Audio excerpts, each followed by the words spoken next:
Hello everyone, I'm your hostess with the mostest 8-second gaming, and in today's video we are going to be talking about breaking down 15 secret tips that you probably didn't know in Apex. Having little things to pull out like this that your enemies are not expecting can help you in some really clutch situations. But if you guys like these kinds of tips and want to keep getting better at Apex, then you need to check out the GameLeap website right now. Over there we have top level coaches creating the best, most highly informative guides possible. It doesn't matter if you're looking to get better positioning, decision making, aim, or literally anything else, because our top level coaches are constantly making guides to help you improve. So click the link in the description, pick yourself up a membership, and start to improve today. But okay, with that out of the way, let's hop straight into things. And what better place to start with than tip number 1? And this is that Bloodhound can actually track how much time is left on enemies' banners. Now, as you guys may or may not know, camping banners is actually a pretty effective strategy. It can be a little toxic, but you gotta do what you gotta do sometimes. However, some people may not know how much time the banners actually have on them, and that leads you to guess, and sometimes you can guess wrong and the person can just loop back around and get their teammates anyway.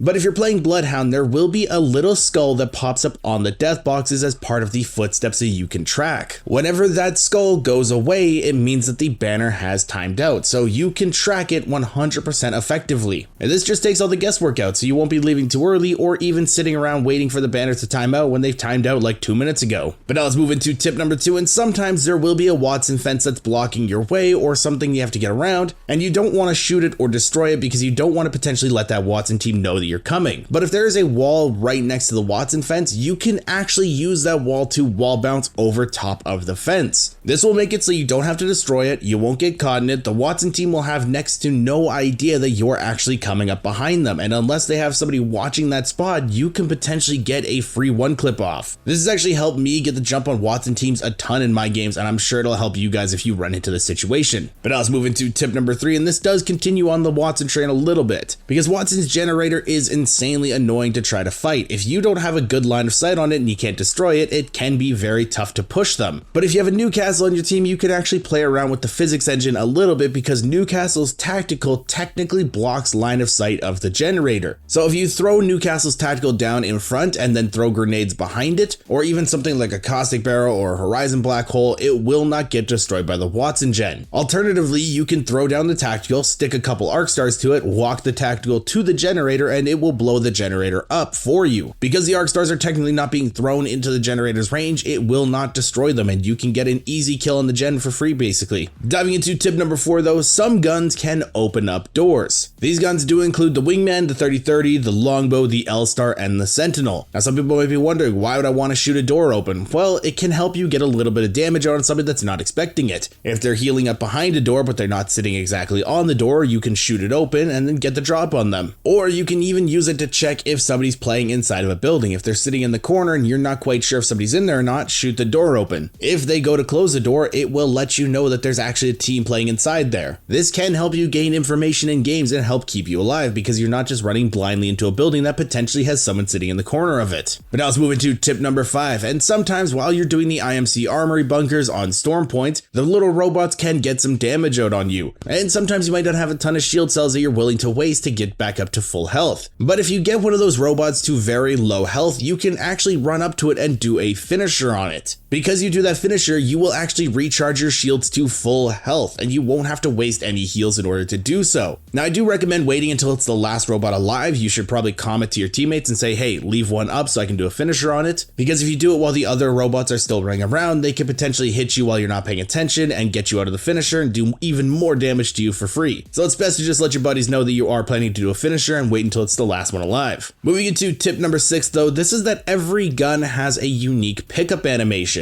This will always play when you first pick up the gun, and if you swap off the gun too quickly, like if you first pick it up and then swap back to the one that you were carrying before, you will have to do that animation whenever you swap back to it, and this can get you killed in fights. So whenever you're running around looting, just always make sure to let that first animation play through. Moving into tip number 7 though, sometimes you gotta stay quiet in some situations. Maybe you're ratting, maybe you're trying to sneak up on the team, so you try to do the crouch walk technique, but even that does make a lot of noise sometimes. And I know some people might be saying footstep noise in Apex, is that really a thing? Yes, it can happen. And if that's the case and you want to be even sneakier, ADS while crouch walking. ADS, depending on the weapon type that you have, slows you down. Pistols slow you down the least, while LMGs slow you down the most. So if you combine the ADS movement reduction with the crouch walking movement reduction, you go insanely slow and you make next to no noise. This can really help you continue to be a rat in some final circles, and it's kept me alive a bunch of times. Moving into tip number 8 though, we're going to continue on the crouch tips here because sometimes it happens to you where you're sitting in a spot that looks like it's super safe, but you take a lot of damage, you start to heal up, and you think that you're safe, but they're just barely able to hit the top of your head. If that's the case, all you have to do is look straight down while healing. What this does is makes it so that your head hitbox is a little bit changed. Because your character's looking down, the top of your head is no longer visible, and it can keep you alive while you're popping that battery or Phoenix kit or med kit or whatever you're doing. A lot of pros use this, I use this, and sometimes people are wondering why everybody's just looking at their feet while healing, and that is the reason why. But now let's move into tip number 9, and why not continue with another crouch tip? I see way too many people making the mistake of jumping off zip lines, like Pathfinder zip lines or the natural spawn zip lines, but when they're getting shot at, they jump off of them. That is a big no-no. Instead, what you want to do is crouch. That will instantly detach you from the zip line and make it so you just fall straight down, instead of doing the little hopping animation and then starting to fall. A lot of enemies expect you to jump off of the zip line. They don't expect you to just fall instantly, so it makes you a lot harder to hit, it makes you more elusive, it's going to make you take less damage and keep you alive a lot longer in fights. But now let's move into tip number 10, and this is that the PvE is extremely useful for your Evo shield. Some maps have different animals that spawn, like the flyers, the spiders, the prowlers. You can shoot those animals to get extra Evo damage onto your armor. Now, it is not 1-to-1, so you're not able to put 200 damage into a flyer and get 200 damage on your Evo armor. It is reduced a little bit, but even the small amount of Evo armor that you are getting from those flyers or spiders or prowlers or whatever is still helpful in order to level up your Evo armor, because the smallest amount of damage can add up later on in the game. And also, if you add some crafting on top of that, you can get red armor pretty effectively even in ranked games when you're not fighting a whole lot of people. But now let's move into tip number 11, and some people do understand the pain of trying to finish somebody that's really good at moving their knockdown shield. But if this is happening to you, all you have to do is start a finisher on them and then instantly cancel it. This will create a period of time where they are not able to put their knockdown shield back up, but you are able to fire. And if you're using a gun that can get a lot of damage out very quickly, like a shotgun or an SMG, you can potentially finish them before they're able to put their shield back up. This just makes it a lot faster, makes it a lot cleaner, and in some cases can save your life because you're able to get an armor swap off a lot faster. But now let's move into tip number 12, and sometimes you pull out your Legend's tactical ability because you think it's a really good time to use it, but then something changes, but now you can't put it away. You try swapping weapons and that doesn't work. You don't want to just throw the tactical ability into the ether because you don't want to waste it. So how do you cancel it? Well, the easiest way to do this is to just climb something. If you jump into a wall or a rock or just any terrain that has collisions on it, it will cause your character to use their hands, and if they use their hands, they put their ability away. There are some other tricks that you can use to do this, but seriously guys, this is just the fastest. Use this. Moving into tip number 13 though, sometimes you want to craft some ammo, but you don't have a lot of crafting materials to play around with, and you only need ammo for one weapon. If that's the case, drop the weapon that you don't need ammo for. This will cause the game to only craft ammo for the one weapon that you need it for, and it will reduce the cost in crafting that stack. This makes it so you can spend your crafting materials a lot more effectively, and you won't have to waste time picking up the ammo that you don't need and then dropping it on the ground. Now, if your teammates need that type of ammo, then sometimes you can say, hey, I can craft this ammo for you, and it might work out, but for the most part, just drop the weapon that you don't need it for. That's a whole different box of frogs that's situational. Moving into tip number 14 though, I see a lot of people putting way too much emphasis on learning movement in Apex. They see their favorite streamers like Fade or Stormman doing all these super glides, tap strafes, all that kind of stuff, and they think, hey, I should do that too. But there are so many other effective things to learn before you start to master movement. You should be getting your aim down, learn recoil, learn other useful things like how to read zone, how to position in fights, and then start to learn movement. I am not a movement player. I have very bad movement compared to a lot of people in Apex, but I've still made it to Predator and even ALGS finals because of how strong my other mechanics are. Movement in Apex is cool, it can help you out, but it should not be a first priority. Get a lot more of the better groundwork done before you learn that stuff. Learn some of the basics, but not some of the advanced stuff. But now let's move into tip 15, and this is that movement speed actually will affect how high you can climb. Sometimes if you're trying to climb on top of something, but you're barely just not able to grab it, if you're affected something like a Bangalore double time, Octane Stim, Bloodhound ult, just something that will make you faster, you can actually climb higher because of that. So you might be able to grab onto that ledge, flank a team that they're not expecting you to be able to flank from, catch them off guard, and get some free kills. So just keep in the back of your head, if you're ever faster, you could potentially climb different stuff. But let me know your secret Apex tip in the comments down below, and if you guys want to stay up to date with the latest and greatest Apex Legends tips, tricks, and news, don't forget to smash that like, subscribe button. Thank you all for watching. Once again, I'm 8 Gaming, and I'll see you guys in the next one.